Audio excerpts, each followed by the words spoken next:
This is the One Verse Podcast, where we liberate Scripture from religion, one verse at a time.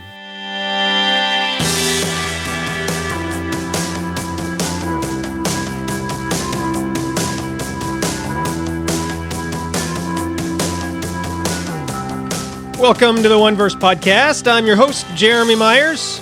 Guess I should say your teacher, not your host. There's no one I'm hosting, except for me. Today, we begin looking at Genesis 4. This is episode number 52. So that's a year's worth, really. So I've been at this a little more than a year, but we are now on episode number 52. And rather than dive right into the text today on Genesis 4, I thought that I would first tell you a story. Hearing this story will help you better understand what is going on in this critical chapter of the Bible. Before we get to the story, though, I want to ask you if you've signed up to take my online course. I recently opened up a course on my blog. The course is called The Gospel According to Scripture. And if you like listening to this podcast, you will also like that course. It's mostly audio-based, but the transcript texts are also there. You can download. There's also some quizzes and other things. But you can download the audio lessons, listen to them, learn on your iPod, in your car, while you're walking your dog, whatever. In the course, though, I talk about lessons that are related to the gospel. And a lot like this podcast, what I teach in the course is probably some stuff you haven't heard before, at least not too often. In the story I tell you today, for example, I'm going to talk a little bit about a family who experienced some guilt, shame, and fear, and I tell you how they found freedom. And so I don't know if you've ever experienced guilt, shame, and fear. You're going to learn something that will help you today as I tell you the story. But in the course, The Gospel According to Scripture, I talk a lot in there about dealing with guilt, shame, fear, finding forgiveness from God, knowing that He has always loved and always forgiven you for everything, no matter what you've done or said or thought. So if you're dealing with those sorts of issues, those sorts of questions, those sorts of fears, please sign up to take the course, The Gospel According to Scripture. And you can take the first couple lessons for free. Just go to redeeminggod.com/register, get a free account, the faith membership account. And if you like the lessons, the free lessons, then you can take the entire course for free by becoming a premium member. Join the Hope or Love membership. There's a small fee for those, whether you pay monthly or annually, but then you will be able to take the $300 course absolutely free. So to learn more about this, see the options, just go to redeeminggod.com/register to get started, and all of that is explained in more detail there. So can't wait to see you there in the course, The Gospel According to Scripture.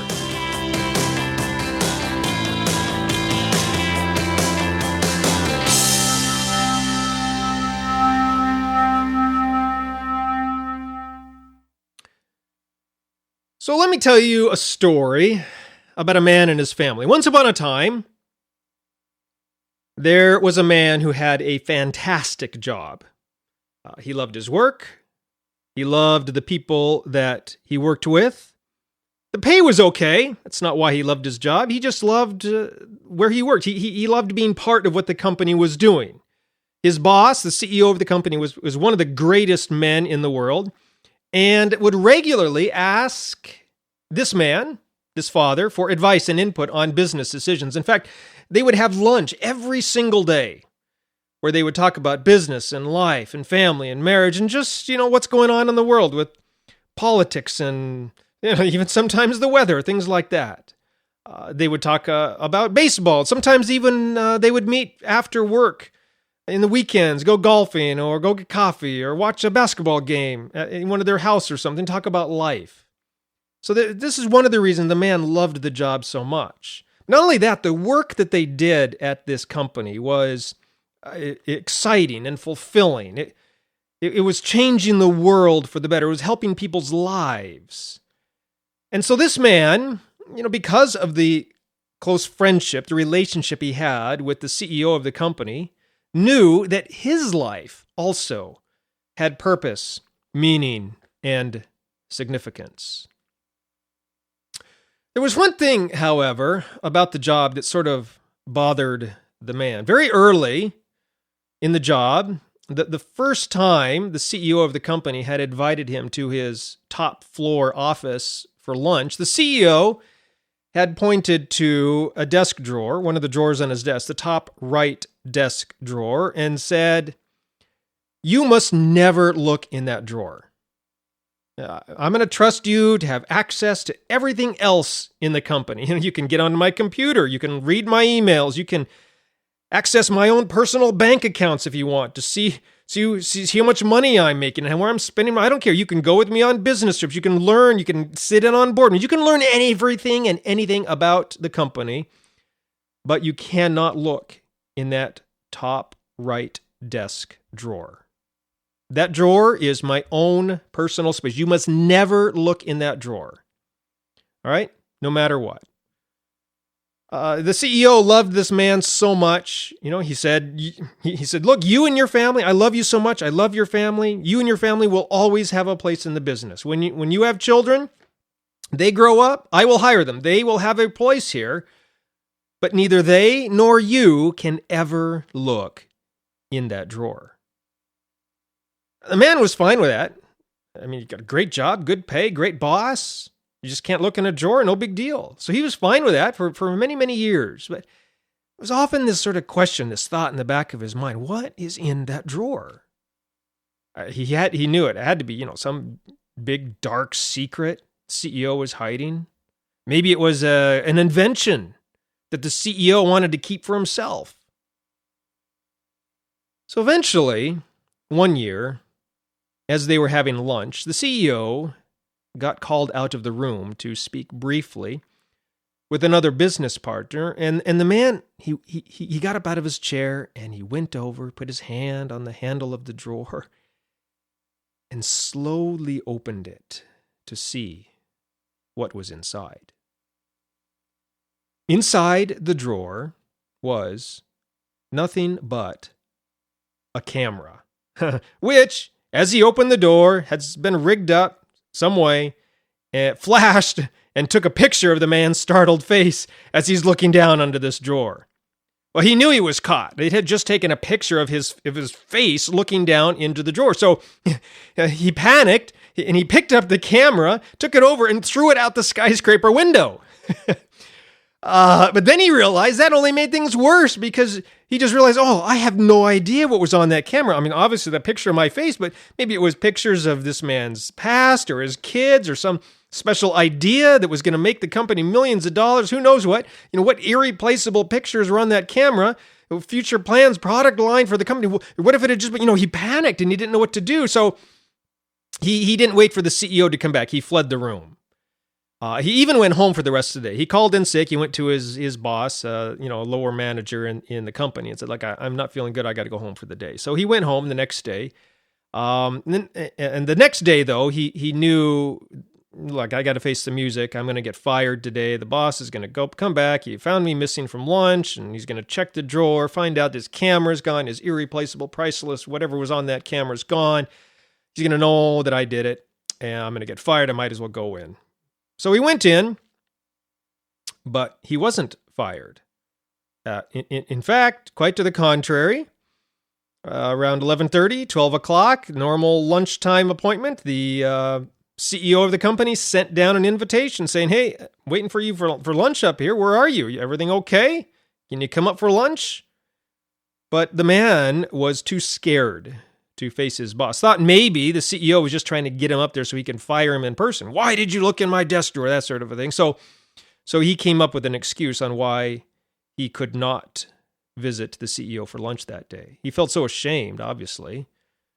He knew it was just a matter of time. Maybe the CEO already had seen that he had looked in the drawer and thrown the camera out, gotten rid of it. Maybe the CEO thought he stole it. Who knows what? So he imagined the CEO it was just a matter of time before he got arrested, even for destroying whatever's on that camera. But the CEO never came down and confronted him, didn't challenge him. Instead, the CEO just kept sending down day after day invitations. "Hey, haven't seen you in a while. Please come up for lunch. I miss talking with you." But the man, he never went. And so slowly, over time, the invitations just stopped coming.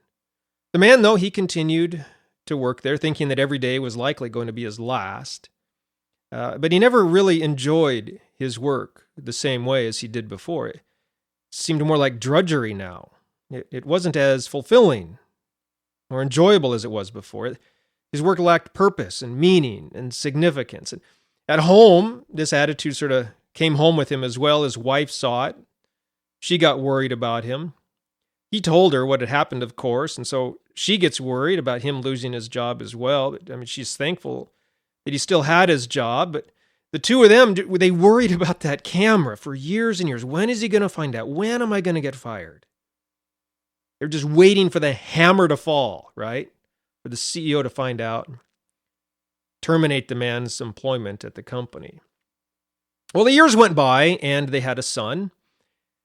And then a few years later, they had a second son, another son. And as their sons grew, the parents told their children, their two sons, what had happened. They told them about how their father had been best friends with the CEO of the company.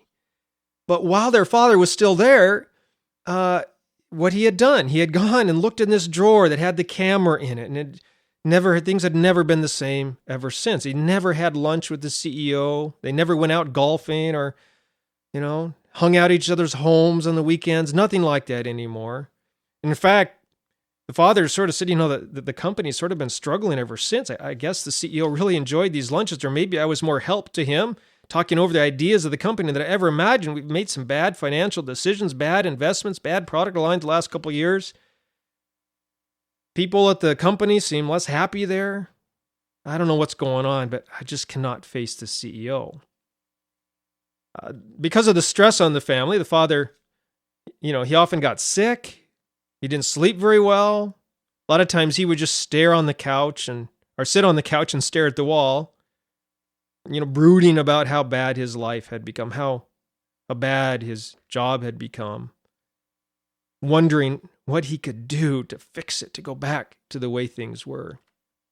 Whenever they went out on errands, as a family, Walmart or wherever it is they go, down to the mall, Christmas shopping, who knows, but the father would often look nervously around. I mean, he knew the CEO was out in the town running errands himself. He never wanted to run into him, face him in public. One of the things he often did also is, as they're walking around stores, is he would go to the camera aisle and stare at the cameras who were there. And he would point out to his sons, see that camera? That's exactly the type of camera that I saw in that drawer. That one right there. Who knows? Maybe this is even where the CEO bought the camera. It looks just like that one. The sons obviously saw that this affected their father and, didn't know what to do about it. Anyway, time went by and the sons grew. And when the older son was in his late teen years, he began to look for a job. And the father remembered what the CEO had said. You and your family will always have a place in my company. When your children get old enough to work here, send them here. I'll give them a job. So he thought, well, what can it hurt? Told his son, look, you're looking for a job. You might as well start where I work. CEO hasn't fired me yet, so I'm not sure what all that's about, but you might as well go in for an interview and see if you can get a job. So the oldest son, he went in and he filled out an application. And a couple of days later, about a week later, he got a call for an interview. So on the set date and time, he went in for the interview. And wouldn't you know it, turns out he's not getting interviewed by the Human Resources Department. He has been scheduled for an interview with the CEO himself. So at first, he's pretty nervous and scared about this, but he really wanted a job. And he's curious about this CEO he's heard so much about but never met. So with sweaty palms and shaking knees, he entered into the room to be interviewed by the CEO. And surprisingly, everything went quite well. They exchanged some pleasantries. CEO asked a few questions about why the young man wanted to work there. And then, just as the young man was thinking, maybe he doesn't know who my father is, the CEO looked up from his desk and said, "Hey, tell me, how's your father?" Young man was taken aback. He mumbled something on, "Oh, he's fine, glad to be working here and have a job, he loves the company," something, just mumbled something like that. Anyway, the CEO said, "Well, that's good to hear. And because you are his son, I remember what I promised him. You have a place in my company. You're hired. When can you start? Can you start tomorrow? Sure, the son said. He's got a job. After a few more questions about the job and, what his responsibilities will be, they shook hands, and the son headed out the door. Now, one more thing the CEO said just before the boy left the office. The son stopped dead in his tracks. Here it comes. Here it comes. He's going to ask about the camera. Tell his dad, come in, get fired, who knows what. He turned around and said, yes. What is it, sir? He says, hey, I really miss having lunch with your father all these years. How would you like it if you joined me for lunch? Starting tomorrow. You start your job tomorrow? I liked having lunch with your father. You come in and start having lunch with me instead. I would really like that, if that'd be okay with you. Son, obviously, he's shocked. He doesn't know what to say for a second or two. So finally he blurts out, absolutely, see you tomorrow. And he bolts for the door. That night he tells his parents and his younger brother, that he's been hired and that the CEO has invited him up for lunch. Obviously, there's much debate about why would he do this? You haven't even started there. He doesn't know what kind of employee you are. He's going to say something about your father and the camera and looking in the drawer and all of that. Anyway, what could he do, though? So the next day he goes to work, starts his work. Then around lunchtime, he gets the invitation to go on up. So he does, goes up to the top floor office. And the CEO and the young man, they sit down and they have lunch together. And they start talking about the business and the direction, what should be done. Start talking about some of the decisions that are the CEO is facing for the future. As the lunch concluded, the CEO looked at the young man and said, I really enjoyed this. I need someone like you to bounce my ideas off of. You talk about life and decisions and directions for the company. How would you like to make this a regular thing? I will mentor you. I will give you access to everything in the company. I think we could really do something great for the people who work here and for our customers, the way I did with your father. So what do you say? Sounds great, says the young man. Who doesn't want that with the CEO of the company? You can count on me. Good, says the CEO. I was hoping you would say that. There's just one thing, though. I'm going to give you insights into the inner workings of this company. And as part of that, you can have access to everything. I'll let you read my email if you want. You can look in my bank accounts if you want. There's just one thing, though. See that desk over there? The top right drawer of that desk is my area alone. You can never, ever open that drawer. I myself, I don't look in it very often. In fact, I haven't looked in it for years. But it is completely off limits to you. So if you can agree to that one condition, that one stipulation, then we can continue to have lunch and discuss life, family, friendship, business. What do you say? It's a deal, said the young man. And after shaking the CEO's hand, he left the office. That night, he told his parents and his brother what the CEO had said, especially the part about how the CEO hasn't looked in that desk drawer for years. I think, he said his father, I'm not even sure he's looked in it since you looked in it years ago and throughout that camera. He said he hasn't looked in the drawer for years. That's why he kept inviting you to lunch. He doesn't know the camera's missing. Maybe that's why you never got fired. He doesn't know. The father said, well, that might be. I guess that's good, but it doesn't really help any because one of these days he's bound to open that drawer and look. And it really only makes things worse because when he finally realizes what happened, that the camera's gone missing, he's going to know I did it. And then he's not only going to fire me, but he's going to fire you as well. He never would have hired you if he had known what I did. So once he finds out, we're both done.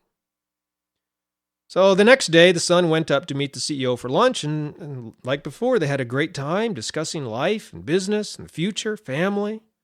And this went on for days, weeks, months, and years. And the two of them became very good friends.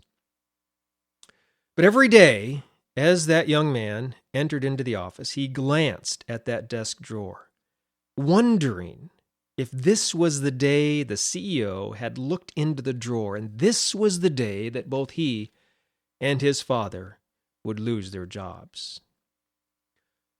One day, after lunch, it occurred to him that if the CEO had never looked into the drawer, then whatever had been on the camera really couldn't have been that important. Maybe, it occurred to him, maybe there was never anything on the camera in the first place. Maybe the drawer and the camera and it rigged up to take a picture when the drawer was open, it was just a test, a way to test his employees to see if they were faithful and obedient. And if that was the case, if there wasn't anything really that special on that first camera, the one his father had thrown out, then maybe the son could fix things for the family. He remembered that whenever they went into the store, the father pointed out to him exactly what the camera looked like, and he could go buy it, and then maybe somehow he could get it into that top right desk drawer, and then the CEO would never know that it had gone missing. Everything would be all right again. The father could join him with the lunches with the CEO, and the three of them could laugh and plan the company and live life together. It would be wonderful. And then the younger son, here in a year or two, when he started working there, he could work at the company and he could join them as well, and it would just be wonderful. The more the son thought about it, the more he realized this is the perfect plan. He could rescue his family from the fear and the shame and the guilt of what his father had done.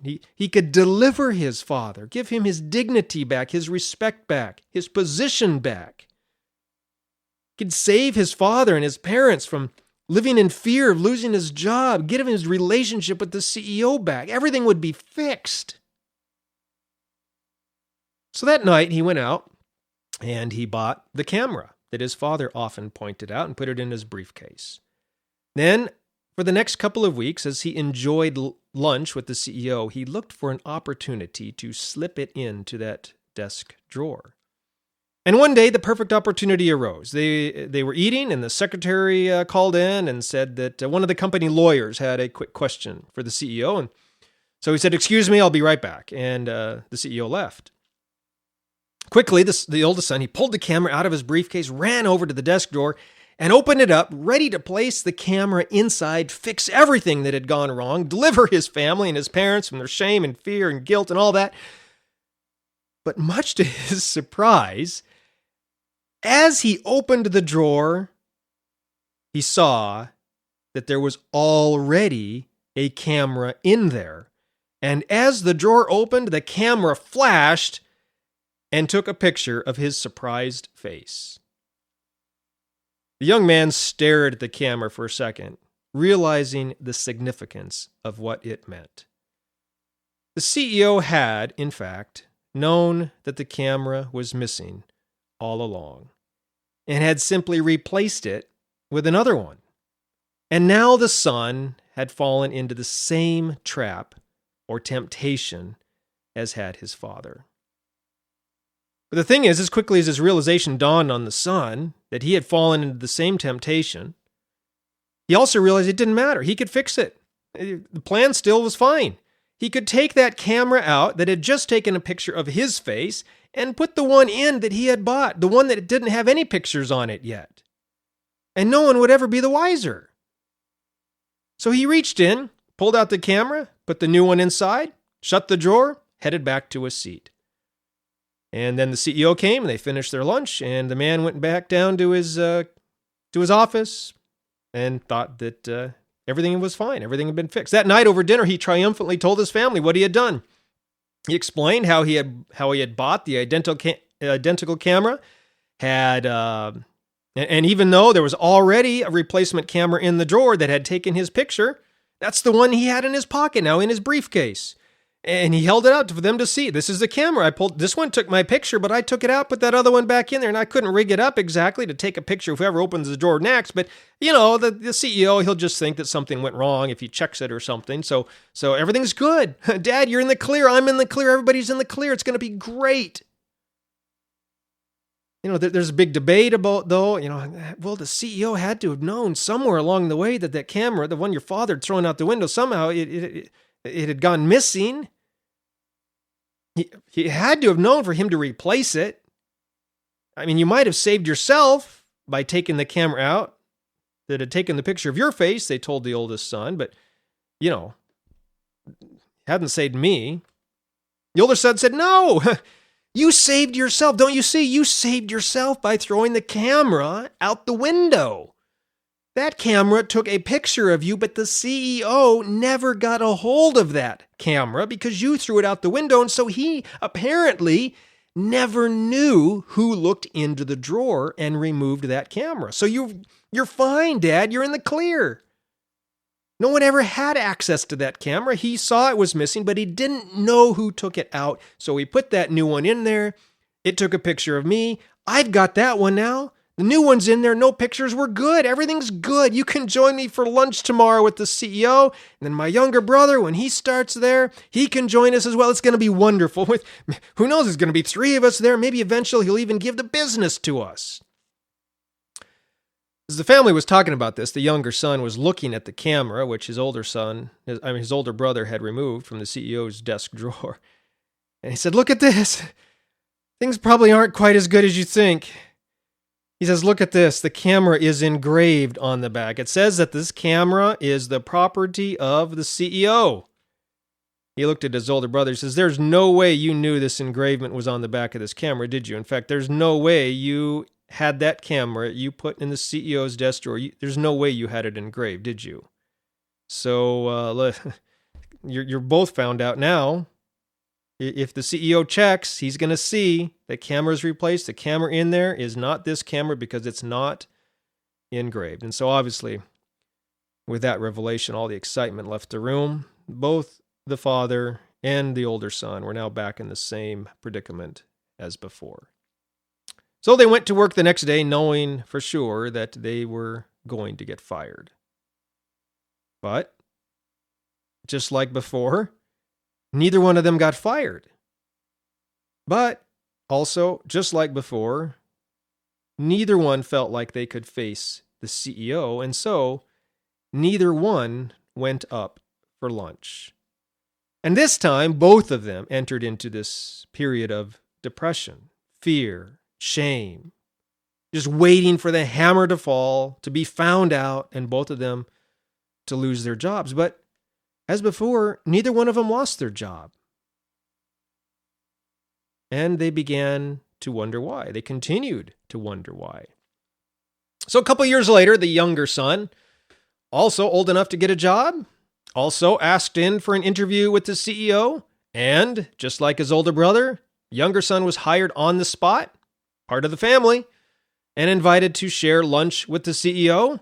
And just like before, at that first lunch with the CEO said, look, everything in the company is available, open to you for you to look at, inspect, have, enjoy, appreciate, all of that. I'm going to share it all with you, except for what's in that top right drawer. You must not look in there. So that night, he told his father and his older brother what had happened, what they had seen, what the CEO had said. And so there was a big debate. Well, let's try it again. Let's go down. We'll get another camera. This time we will engrave it just like the one we have. It's going to be exactly, it's going to say the same words, same font, everything.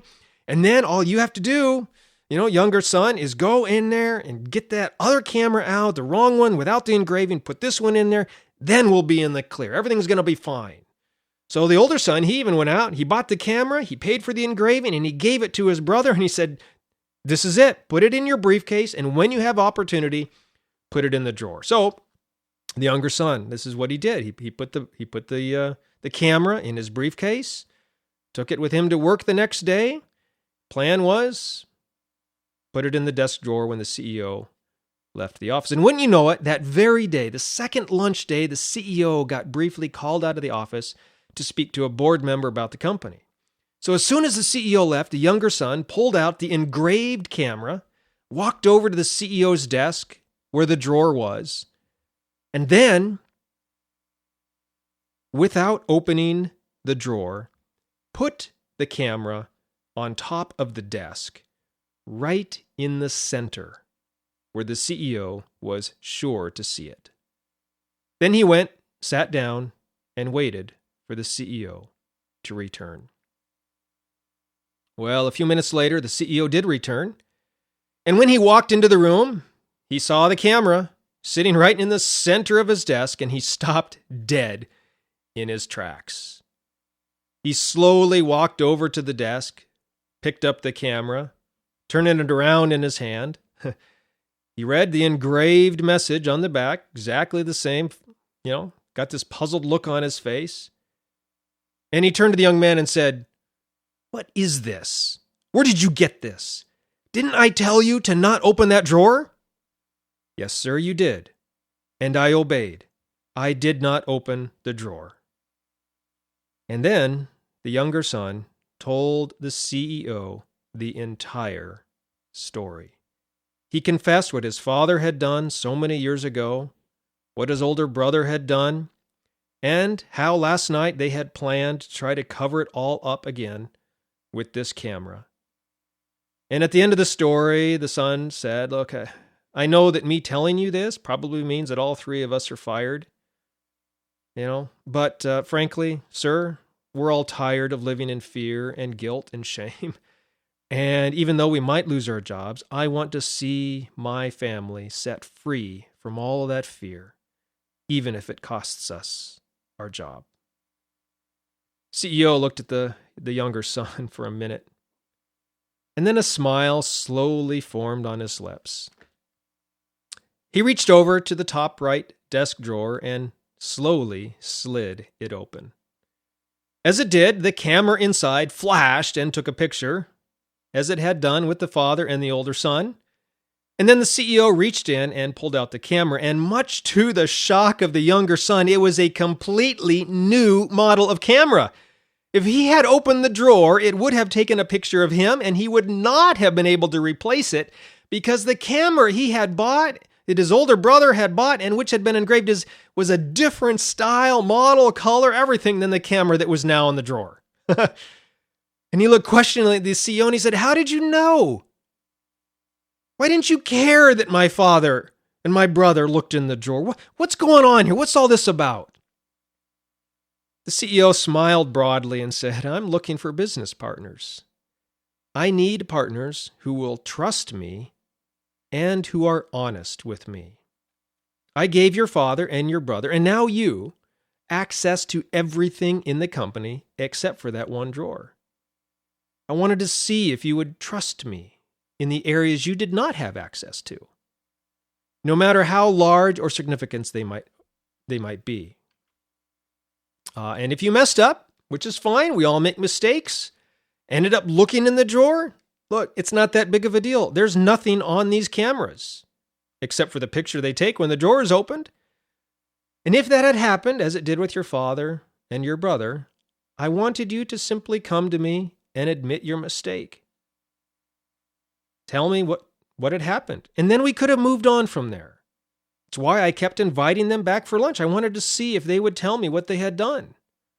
But they never came to lunch again. Now, though, you have admitted the entire thing. You have shown me that you trust me because you didn't look in the drawer. You have admitted what your family has done, even though you yourself didn't do it. That is what I am looking for in a business partner.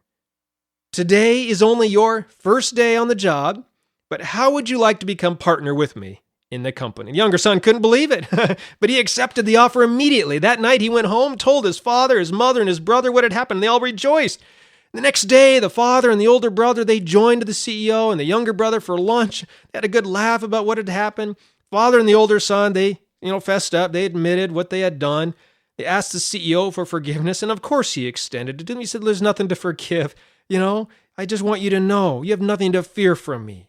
I just want you to trust me. Even when you don't understand everything that's going on, trust me. And if you ever mess up, it's fine. Just come to me and admit it. It's okay." As part of this lunch, however, the older son got to be a bit jealous of his younger brother. He had been the one to grow up dreaming and planning about rescuing their family, restoring their father's place in the company. But it was his younger son, his younger brother, who had actually been able to accomplish it. And because the older brother, had been the one to get the camera from the drawer. That's the only reason they knew that they needed the engraving on it. And then the older brother had been the one to go out and get the camera and get it engraved at his own expense and all this. And he felt the younger son hadn't actually done anything. All he did was, he wasn't even wrong. All he did was confess somebody else's crime. And that's not worthy of making him a partner in the company. Over time, he started to even get jealous of his younger brother's position. Figured, well, I'm smarter. I'm the one that came up with the plan. He doesn't deserve this. He didn't even work here very long. He began to resent his brother. Finally, he stopped going to the lunches altogether. He just couldn't take it anymore. But that made things worse, because then at night they would talk about what they had discussed with the CEO, and he hadn't been part of the lunch that day, so started resenting hearing them talk about it at dinner at night. In fact, he even began to disagree with some of the decisions that they were making. Horrible advice, he thought, that his father and his brother were giving to the CEO. The company was headed in the wrong direction, and his older brother knew that if he had the ear of the CEO, well, he would have given different advice and had sent the company off in a better direction. And this resentment built over time. He began to have some really terrible thoughts. And one day, he was out on a bike ride with his brother in the mountains. And he got so angry and resentful toward his brother about his position in the company and how his brother had rescued and delivered the family instead of himself doing it. And, the two of them are riding along this especially treacherous part of the mountain path. And he rode up alongside his brother and gave him a big old shove right off a mountain cliff. And watched him and his bike tumble down the mountain till his brother was dead at the bottom. He told his family after it was a riding accident. His brother's wheel hit a rock, fell off. After the funeral, though, then the shame and guilt set in, and he had trouble facing his parents. Couldn't go to work anymore. It was too many bad memories there. So he moved away to another part of the country, got married, lived a decent life, had kids, started his own business, and actually was fairly successful at it. And he lives there to this very day. The end. It's a strange story, right? Obviously fictional. But it's actually not so fictional. What I have just told you is a basic retelling of Genesis chapter 4. Don't believe me? Look, this week, go read the chapter again for yourself. The father is Adam, obviously. Cain is the older brother, and Abel is the younger. This makes God the CEO, and the business, this world, and what humans are supposed to be doing in this world. The camera, obviously, is the fruit from the tree of the knowledge of good and evil. Go read the chapter with those things in mind, and you will see things. Why Cain did what he did in bringing an offering of fruit to God. Well, my father took the fruit, so let me give it back. Look, we're going to get into all the details of this story in later episodes of the One Verse Podcast, but I wanted to tell you this story today so that you have a picture, a background, a framework of what's going on in the family of Adam and Eve and what Cain was thinking when he brought this offering of fruit to God, and what he was thinking when he set out to murder his brother Abel. The context for this story, the story I just told you, helps us understand Genesis 4 like never before. So we'll dive into that next week, picking up with Genesis chapter 4. We'll probably look at the first 3 or 4 verses or so, see how the story of Cain and Abel unfolds. Hey, and also make sure, join me online with this course on the gospel. To learn more, just go to redeeminggod.com/register. Become a member. Start off with the free membership, the faith membership. You can take the first couple lessons of the course for free that way. If you really like it, feel like the lessons, the course is going to be a benefit to you, learning about God's love and grace and mercy and forgiveness for you no matter what, well, then I recommend you become a Hope or Love member. It's a small monthly fee or a one-time annual fee, saves you even more. And then at that point, you can take the entire course for free and learn about how God simply wants you to trust Him and admit to Him when things go wrong. He's not going to judge you, condemn you, accuse you. He's not even going to punish you. He's going to love you, bless you. He already has, in fact. He wants to have lunch with you tomorrow. Anyway, all that's taught in the course. Go to redeeminggod.com/register and learn more. And then join us next week when we pick up in Genesis 4:1 with the story of Cain trying to rescue and deliver his family from their fear, guilt, and shame to get them back into the Garden of Eden. See you then.